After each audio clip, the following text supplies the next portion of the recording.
Voici la correction du problème 3. Donc, une entreprise veut distribuer donc 4600 euros de bonus à ses 10 meilleures vendeuses et la dixième recevrait donc 100 euros. Ok. Parmi donc les 4600 euros, le dixième va recevoir 100 euros. La différence des valeurs entre les bonus successives des vendeurs doivent être constants et calculer le bonus de chaque vendeur. Donc là, on fait ça, cet exercice-là, c'est un exercice qui est un tout petit peu plus difficile à bien comprendre l'énoncé. Euh, il faut vraiment commencer par traduire la situation donc avec les termes et avec toutes les informations qu'on nous donne. D'abord, je demande de calculer les bonus de chaque vendeur. Là, nécessairement, on a U1 et en tout, il y en a 10, il y en a donc 10 vendeurs qu'on doit calculer. Donc, c'était U1, U2, U3, U4, U5, U6, U7, U8, U9 et U10. OK? Donc, je voulais calculer. Là, en tout, j'ai 4600 euros à leur donner. OK? Et bien sûr, je dois tous les donner, je dois tout dépenser, donc c'est 4600 euros. Et on nous dit que la dixième vendeur recevra 10 000 euros, pardon, 100 euros. OK? Et ça, c'est une phrase qui est très importante qui va nous indiquer donc quel type de suite il s'agit.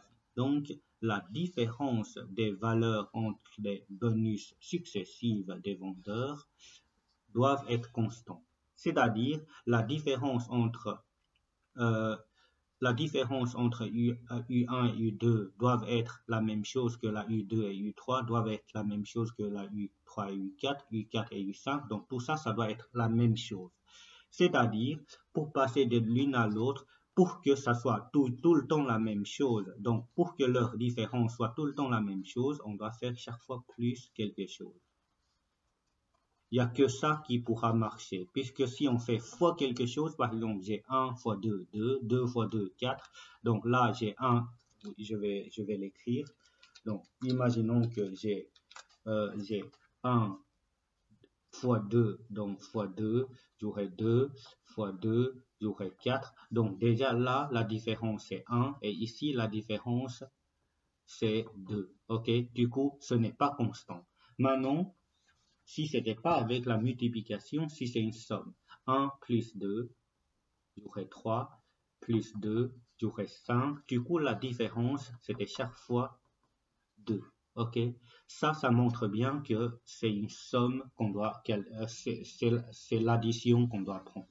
Donc, ce qui montre que ceci, en fait, c'est une suite arithmétique. OK? Et on dit que voilà, la différence doit être constante, mais on nous dit pas combien ça vaut la différence. Sinon, on pourra calculer donc on pourra calculer donc tous les bonus reçus par la meilleure vendeuse, donc la première meilleure vendeur et la deuxième meilleure vendeur, la troisième meilleure vendeur, etc. Et la dixième, on vous donne que c'était 10. Voilà. En fait, là, c'est la situation. Oui, j'ai oublié de rajouter. En plus de ça, je sais bien que quand je fais la somme de tout, ok, quand je fais la somme de tout, je vais pouvoir trouver avec les 100 euros, je vais pouvoir trouver donc ceci, 4600 euros. Voilà. Ça, c'est l'information que je peux extraire du problème. Donc, pour ceci, bah, déjà, on va essayer de voir quelles sont les formules qu'on pourra appliquer. Donc, imaginons que je voulais appliquer la formule UN puisque je connais U10, mais là-dedans, je ne connais pas U1, je ne connais pas R. Donc, là-dedans, il y a deux inconnus. On ne sait pas appliquer cette formule-là. En fait, pour choisir des formules qu'on pourra appliquer, soit en fonction de ce qu'on nous demande, on voit clairement que c'est ça, c'est un telle formule qu'on doit prendre. Ça pose pas problème. Mais dans le cas où dans une formule on a deux inconnus, du coup je vais pas le prendre. Ok. Et celui-là, comme il manque la raison, mais je ne connais pas la raison. Ok? Est-ce qu'on peut appliquer ceci? Ben là, je ne connais pas R. Je connais juste une des deux termes. Donc, je ne peux pas appliquer cette deuxième formule-là non plus.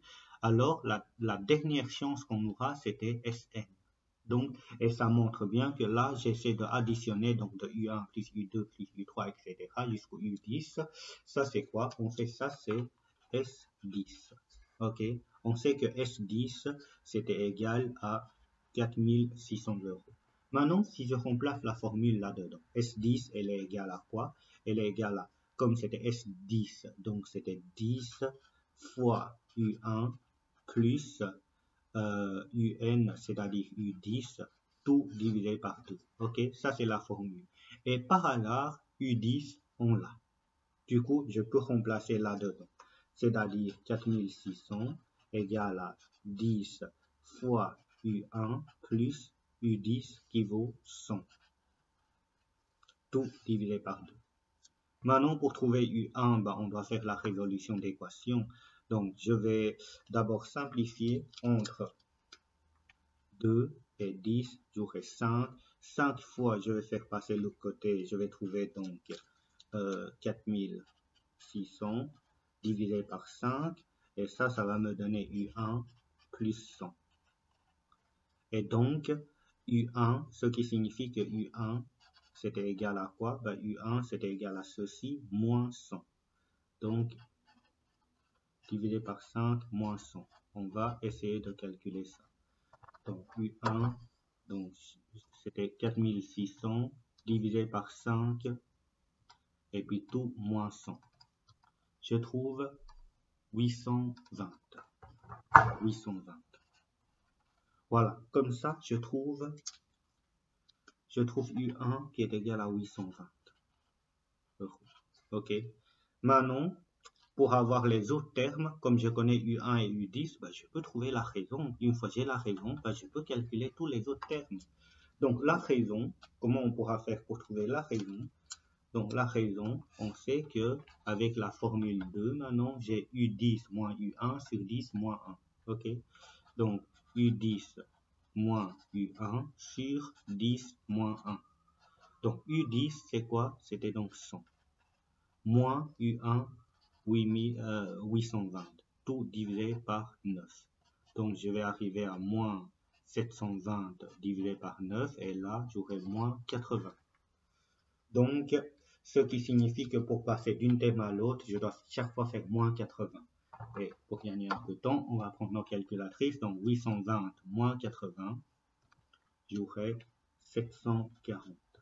OK? Moins 80, j'aurai 660. Moins 80, j'aurai... allez, je vais mettre ici. Donc, 580.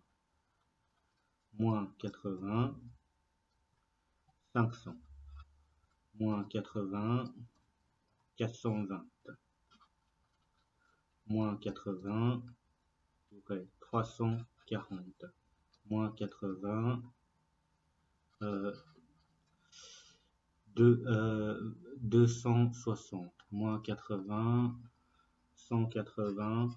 Et 180, moins 80, j'arrive bien à 100. OK? Du coup, le problème est résolu et ça traduit bien la situation. En tout, j'ai 4600 €. Je vais donner à mes 10 premières vendeurs et la toute première vendeuse, vraiment la toute première, comme c'était vraiment la première, il va recevoir le plus. Et puis la seconde va recevoir légèrement moins, etc. Et jusqu'à la toute dernière, il va que recevoir donc 100 €. OK? Voilà, ça c'était donc le problème 3.